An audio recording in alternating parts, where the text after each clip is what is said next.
अगर मैं आपसे कहूं कि आपकी जिंदगी में जिस कमी को आप सालों से महसूस कर रहे हैं, उसका दरवाजा तभी खुलता है जब आप वो देते हैं जिसे बाइबल पहला हिस्सा कहती है, तो क्या आप विश्वास करेंगे? मेरे प्रिय भाइयों और बहनों, आज मैं आपसे किसी सिद्धांत की नहीं, किसी परंपरा की नहीं, बल्कि ईश्वर के हृदय की बात करने वाला हूं। हम आज जिस विषय को छूने जा रहे हैं, वो बहुतों को असहज करता है। बहुतों को लगता है कि यह सिर्फ पैसों की बात है, पर ध्यान दें, बाइबल कभी भी सिर्फ पैसों की बात नहीं करती। नहीं, परमेश्वर को आपकी रकम की जरूरत नहीं है, उसे आपके पहले स्थान की जरूरत है। दशमांश देने से आप परमेश्वर को पैसा नहीं दे रहे, आप उसका स्थान दे रहे हैं। बाइबल कहती है, धरती की सारी चांदी और सोना मेरा है, सेनाओं के यहोवा का वचन। अगर सब कुछ उसी का है, तो फिर वह क्यों कहता है, पहला हिस्सा मुझे दो, क्योंकि वह आपका दिल देखना चाहता है। दशमांश पैसे की परीक्षा नहीं है, यह भरोसे की परीक्षा है। दूसरा गहरा बिंदु, जहां तुम्हारा खजाना है। यीशु ने कहा, जहां तुम्हारा खजाना है, वहां तुम्हारा मन भी लगा रहेगा। दशमांश हमें यह दिखाता है कि हमारा मन कहां लगा है। क्या हम परमेश्वर को पहले मानते हैं, या अपने डर, अपने खर्च, अपनी चिंताओं को? जब आप कमाई का पहला हिस्सा प्रभु को देते हैं, आप यह कह रहे होते हैं, प्रभु तू मेरी रोजी का स्रोत है, न कि मेरी जेब। और इसी स्वीकार से जीवन में एक नई व्यवस्था शुरू होती है। अव्यवस्था से व्यवस्था, कमी से सुरक्षा, डर से भरोसा। तीसरा बिंदु, यह सौदा नहीं है, यह कवनेंट, वाचा है। बहुत लोग सोचते हैं, मैं देता हूं तो परमेश्वर मुझे और देगा। नहीं, यह व्यापार नहीं है।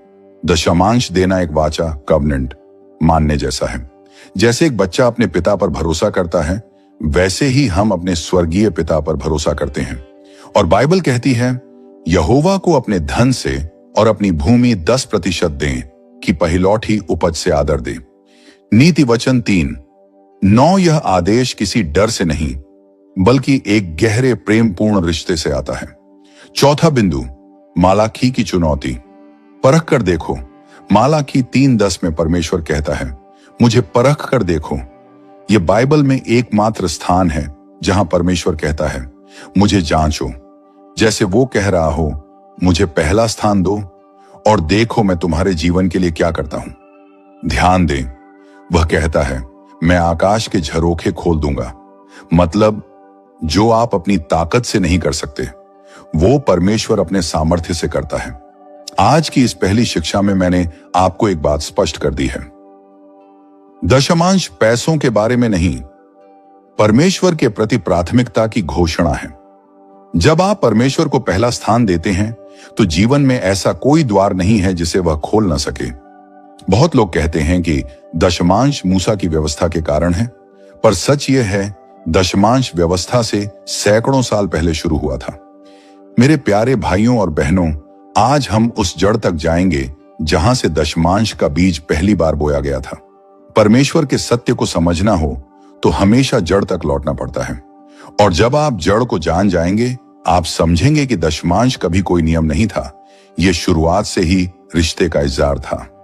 एक, दशमांश की शुरुआत मूसा से नहीं, अब्राहम से हुई। बाइबल कहती है कि अब्राहम, जो विश्वास का पिता कहलाता है, उसने जब परमेश्वर से अद्भुत आशीष पाई, तो उसने अपनी सारी प्राप्ति का 10वां हिस्सा परमेश्वर के याजक मेल्कीसेदेक को दिया। यह घटना मूसा के जन्म से लगभग 500 साल पहले की है। यानी यहूदी नियमों का कोई अस्तित्व 500 साल पहले भी नहीं था। तो ध्यान दें, दशमांश कानून से नहीं आया। दशमांश एक स्वैच्छिक प्रतिक्रिया थी, कृतज्ञता की प्रतिक्रिया। अब्राहम ने यह इसलिए नहीं किया कि उसे डर था, उसने इसलिए किया क्योंकि वह जानता था, मेरी जीत, मेरी ताकत, मेरी सफलता सब परमेश्वर की देन है। और जब एक व्यक्ति यह पहचान लेता है कि उसका सब कुछ परमेश्वर से आया है, तो उसका दिल कहता है, प्रभु पहला हिस्सा तेरा है। 2, याकूब ने वचन में कहा, जो कुछ तू देगा उसका 10वां हिस्सा मैं वापस दूंगा। उत्पत्ति 28 में याकूब कहता है, यदि तू मेरे साथ रहेगा और तू मुझे जो कुछ देगा, उसका 10वां भाग मैं तुझे अवश्य दूंगा।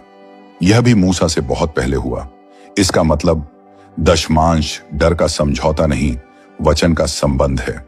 याकूब कह रहा था, प्रभु मेरी जिंदगी का स्रोत तू है, इसलिए मेरा पहला हिस्सा भी तेरा है। ध्यान दीजिए, दशमांश तब भी था जब मंदिर नहीं थे, याजक नहीं थे, कोई धार्मिक व्यवस्था नहीं थी। तो फिर क्यों? क्योंकि दशमांश हमेशा से रिश्ते का उत्तर था, कृतज्ञता की भाषा थी, विश्वास की घोषणा थी। 3, लोगों ने दशमांश इसलिए दिया क्योंकि वे जानते थे कि स्रोत कौन है। अब्राहम, इसहाक, याकूब, इन तीनों ने दशमांश दिया। तीनों अलग परिस्थिति में थे, तीनों के अनुभव अलग थे, पर तीनों का निर्णय एक ही था, जो कुछ मेरे पास है वह परमेश्वर की देन है।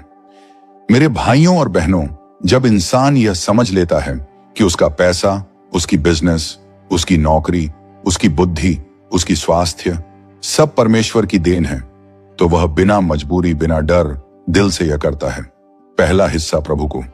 क्यों? क्योंकि वह जानता है जैसे स्रोत बदलता है वैसे जीवन भी बदलता है। 4, दशमांश हमेशा पहला हिस्सा रहा है, बचा खुचा नहीं। परमेश्वर ने कभी बचा खुचा नहीं मांगा, कभी भी नहीं। पहला हिस्सा इसलिए मांगा क्योंकि पहला हिस्सा वही देता है जिसे हम सबसे अधिक महत्व देते हैं। आप बचा खुचा देते हैं उन चीजों को जो कम महत्वपूर्ण हैं, पर पहला हिस्सा हमेशा उसी का होता है जो पहले स्थान पर बैठा है। दशमांश यह बताता है, प्रभु तू मेरी प्राथमिकता है, तेरा स्थान पहले है और बाकी सब उसके बाद। और याद रखें, बाइबल में कभी भी परमेश्वर को दूसरा स्थान नहीं दिया जा सकता। नारण 5, व्यवस्था से पहले भी दशमांश था और व्यवस्था के बाद भी है। यीशु ने सिखाया, तुम दशमांश देते हो, यह अच्छा है, पर अपने दिल को भी सही रास्ते पर रखो। ध्यान दें, यीशु ने दशमांश को रद्द नहीं किया, उसने इसे संतुलित किया। वह कह रहे थे, दशमांश दो, पर दया, न्याय और प्रेम को मत छोड़ो। मत्ती 23:23। इसका मतलब दशमांश व्यवस्था की चीज नहीं, दशमांश सिर्फ पुराने वाचा की बात नहीं, दशमांश दिल की बात है। हमेशा से, हमेशा के लिए आज आपने जाना, दशमांश की जड़ व्यवस्था में नहीं, अब्राहम में है। यह पहले ही दिन से दिल और रिश्ते की प्रतिक्रिया थी। यह कृतज्ञता की भाषा है, यह परमेश्वर को पहला स्थान देने की घोषणा है। यीशु ने भी इसे सही दिशा में पुष्टि की। दशमांश कभी पैसे के बारे में नहीं, यह प्राथमिकता और भरोसे का परमेश्वर को दिया गया उत्तर है।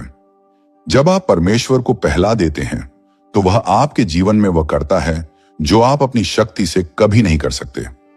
मेरे भाइयों और बहनों, दशमांश के विषय में सबसे बड़ा भ्रम यही है कि लोग सोचते हैं, मैं दूंगा तो मेरा कम हो जाएगा। पर बाइबल कहती है, जो देता है उसे दिया जाएगा, अच्छा नाप, दबा दबा कर, उफन उफन कर। लूका 6:38। आज मैं आपको बताने वाला हूं कि दशमांश देने से आत्मिक, नम्रणार्थिक, मानसिक, पारिवारिक और मनात्मिक सुरक्षा, इन 5 क्षेत्रों में क्या परिवर्तन आता है। 1, पहला परिवर्तन, जीवन में परमेश्वर की व्यवस्था आ जाती है। जब आप अपनी कमाई का पहला हिस्सा प्रभु को देते हैं, आप उसकी प्रभुता को स्वीकार करते हैं, और जहां उसकी प्रभुता आती है वहां व्यवस्था में शांति, अनुग्रह और दिशा आती है। बाइबल में लिखा है, पहले उसके राज्य और धर्म की खोज करो तो ये सब वस्तुएं तुम्हें मिल जाएंगी। मत्ती 6:33। दशमांश इस पद का व्यवहारिक रूप है, पहले परमेश्वर और फिर बाकी सब। जब परमेश्वर की व्यवस्था आपके जीवन में आती है तो अव्यवस्था हटती है और स्पष्टता आती है। 2, दूसरा परिवर्तन, डर की जगह विश्वास आ जाता है।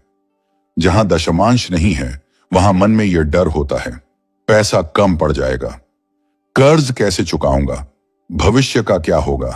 पर जब आप पहला हिस्सा प्रभु को देते हैं, आप इन सब भावनाओं पर यह घोषित करते हैं, मेरी रोजी रोटी का स्रोत परमेश्वर है, न कि बाजार, न नौकरी, न इंसान। और याद रखें, जो व्यक्ति अपने जीवन के स्रोत को पहचान लेता है, उसके जीवन में डर की जगह विश्वास आ जाता है। 3, तीसरा परिवर्तन, आकाश के झरोखे खुलते हैं। मालाकी 3:10। यह परमेश्वर का वचन है, मनुष्य का नहीं। तुम सारे दशमांश भंडार में ले आओ, मुझे परख कर देखो, मैं आकाश के झरोखे तुम्हारे लिए खोल दूंगा। ध्यान दें, यह आशीष सिर्फ दशमांश देने वालों के लिए है। आकाश के झरोखे खुलना का अर्थ है अप्रत्याशित अवसर। चौथा परिवर्तन, नुकसान रोकने वाली सुरक्षा। मालाकी 3:11 में परमेश्वर कहता है, मैं तुम लोगों के लिए भक्षी को डांटूंगा। भक्षी यानी वह शक्ति जो आपका पैसा, आपका स्वास्थ्य, आपका समय, आपकी शांति, इन सब को चुपचाप खा जाती है। आज बहुत लोग कमाते हैं पर पैसा रुकता नहीं। कहीं अचानक खर्च, कहीं बीमारी, कहीं नुकसान, कहीं बाधाएं। दशमांश देने वाले के ऊपर एक दिव्य सुरक्षा होती है, जैसे परमेश्वर कह रहा हो, तू मुझे पहला देता है, मैं तेरा बाकी सब संभालूंगा। पांचवां परिवर्तन, दिल बदलता है और दिल बदलने से जीवन बदलता है। दशमांश सबसे पहले दिल को बदलता है।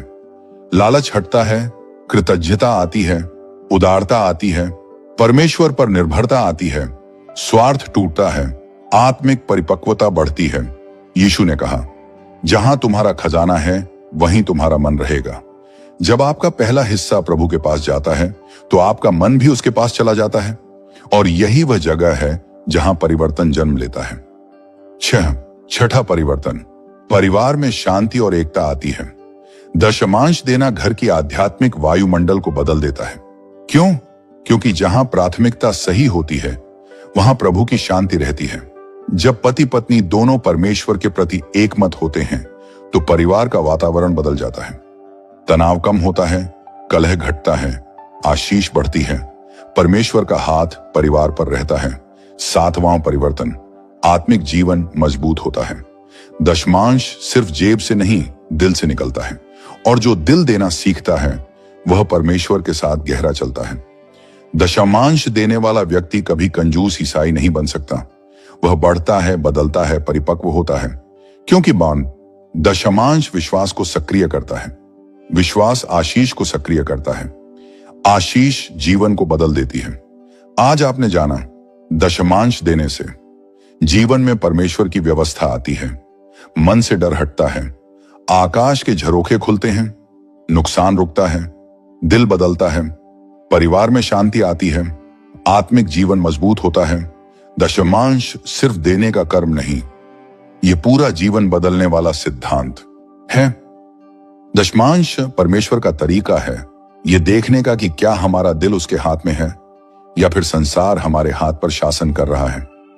मेरे प्रिय भाइयों और बहनों, बहुत लोग दशमांश को सिर्फ देने का विषय समझते हैं, पर वे यह नहीं जानते कि दशमांश का सबसे बड़ा उद्देश्य सिखाना है।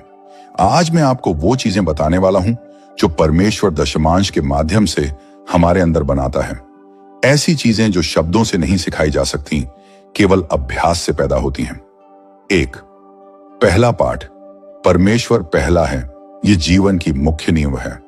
दशमांश देने से हम हर महीने ये घोषणा करते हैं, मेरी ताकत नहीं, मेरा परमेश्वर मेरा स्रोत है। आप चाहे कितना भी कमाएं, अगर परमेश्वर पहला नहीं है तो सब कुछ अपनी जगह नहीं बैठता। नीति वचन 3:9 कहता है, अपनी आय की पहिलौठी उपज से यहोवा का आदर कर। परमेश्वर पहला इसलिए चाहता है क्योंकि वही हमारी जिंदगी का पहला है, और हर बार आप दशमांश देते हैं, आप अपने दिल से यह स्वीकार करते हैं, प्रभु पहला स्थान तेरा है।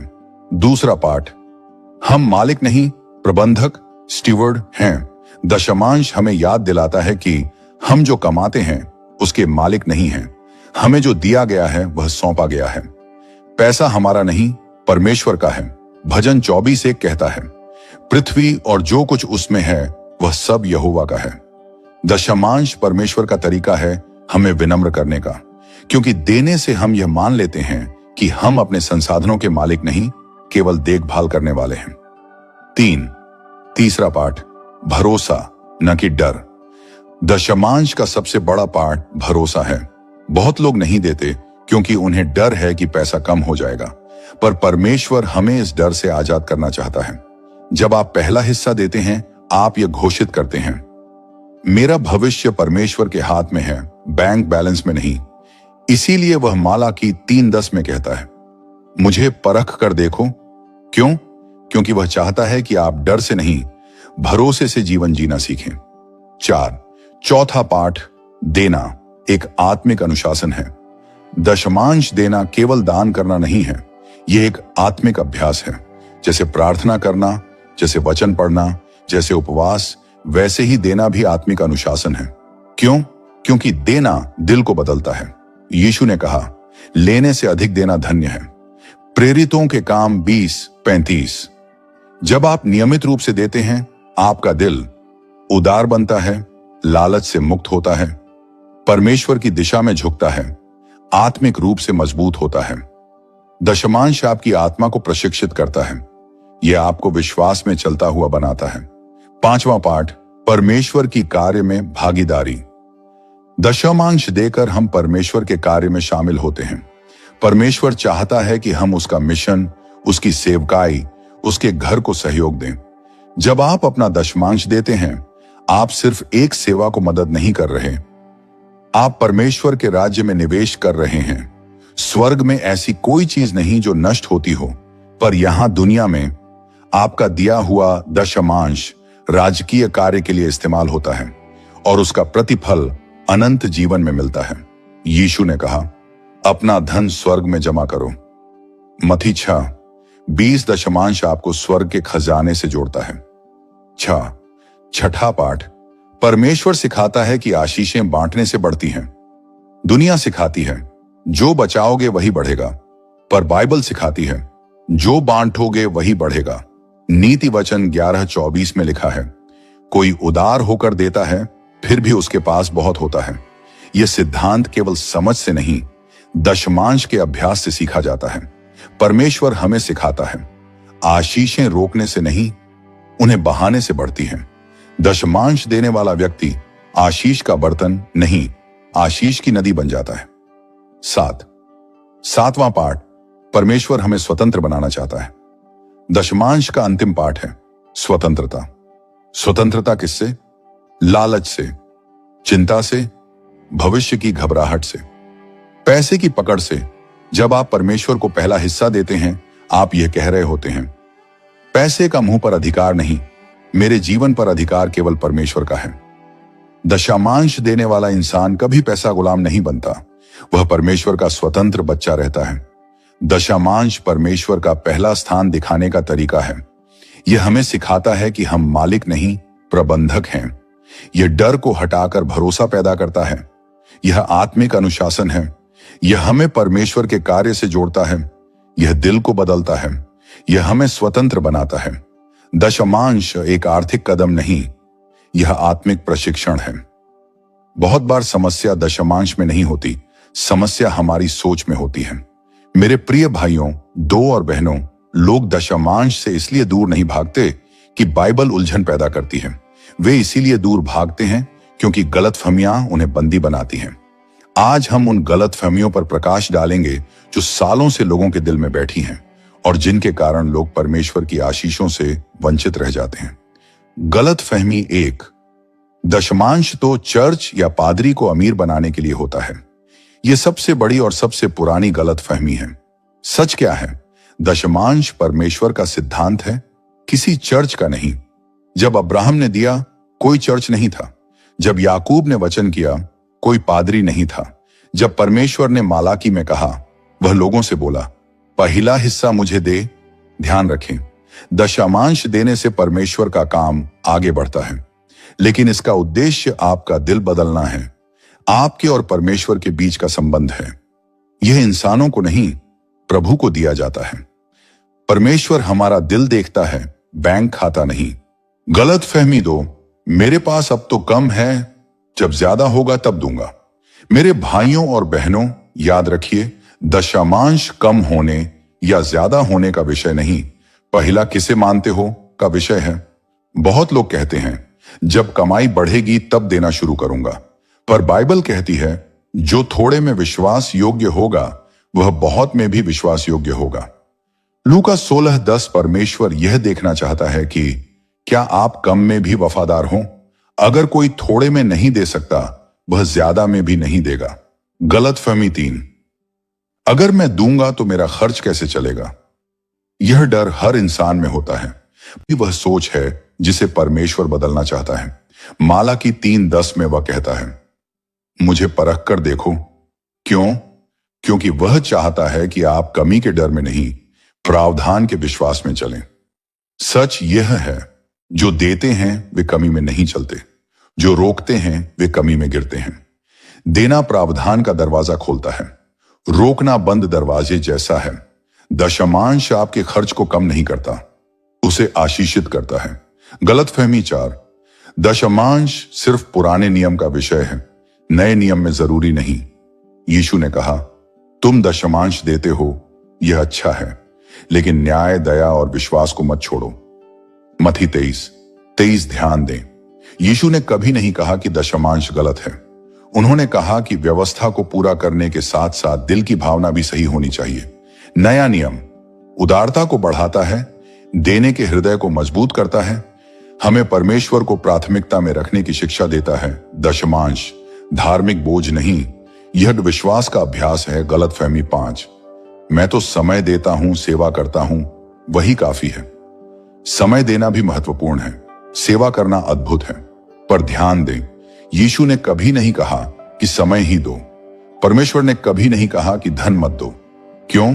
क्योंकि समय से परमेश्वर आपके दिल को देखता है, लेकिन दशमांश से वह आपके भरोसे को देखता है। दशमांश एक ऐसी परीक्षा है जिसे कोई और नहीं दे सकता, सिर्फ आप। गलतफहमी 6, मेरी दानशीलता ही दशमांश है। दान और दशमांश दोनों अलग हैं। दशमांश कृष्ण और पहला 10% जिसे हम देते नहीं, वापस लौटाते हैं। दान यह अतिरिक्त स्वैच्छिक उदारता से दिया गया। दशमांश परमेश्वर का है, दान हमारा है। दशमांश पहले आता है, दान बाद में। गलतफहमी 7, मैं दिल से देता हूं, यही काफी है। दिल से देना आवश्यक है, पर बाइबल दिल प्लस निष्ठा दोनों पर जोर देती है। नीति वचन 3:9 कहता है, पहिलौठी उपज से यहोवा का आदर कर। यह व्यवस्थित, नियमित और प्राथमिकता वाला देना है, भावना नहीं, आज्ञाकारिता का कार्य। आज आपने जाना, लोग दशमांश के बारे में सोचते क्या हैं, लेकिन बाइबल क्या कहती है? गलतफहमियां कहती हैं, यह पैसों का मुद्दा है, यह चर्च का नियम है, अभी कम है, मैं डरता हूं। पर बाइबल कहती है, यह विश्वास का मुद्दा है, परमेश्वर का सिद्धांत है। कम में भी विश्वास योग्यता चाहिए, भरोसा डर से बड़ा है। दशमांश बोझ नहीं, आशीष का दरवाजा है।